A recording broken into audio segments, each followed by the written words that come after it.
ওই যেটা যুবশ্রী যে প্রকল্প বেকার ভাতার ওই 1,500 টাকা করে দিচ্ছে, তো ছেলের তার ফর্ম ফিল আপের জন্য আসা। এর আগে যদিও লক্ষ্মী ভান্ডার টক্কি ভান্ডার ছিল, যেগুলো আমি কোনোটাই করিনি, কিন্তু এটা করে মাননীয়া খুব ভালোভাবেই জানেন যে আমাদের অনেক বেশি বেকার আছে, তাই জন্য এই স্কিমটা চালু করেছেন।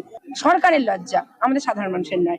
আমার টাকাটা কি টিএমসি দিচ্ছে নাকি? বলে দিক টিএমসি, বেরিয়ে চলে যাবো। আমার টাকা আমাকে দিচ্ছে, ধরি ভাই আপনার তো সরকারের টাকা নাকি? প্রকল্প তো অবশ্যই ভালো। সাধারণ মানুষ কিছু বেকার, তাদের ধরুন চাকরি বাকরির ফর্ম ফিল আপ করতে গেলেও একটা টাকা লাগে, অনেক সময় তারা মা বাবার কাছে চাইতে পারে না। সাধুবাদ জানাই আমাদের মুখ্যমন্ত্রীকে, কিন্তু কখনোই এত ছেলে বেকারের লাইনে থাকবে এটা কাম্য ছিল না আমাদের কাছে।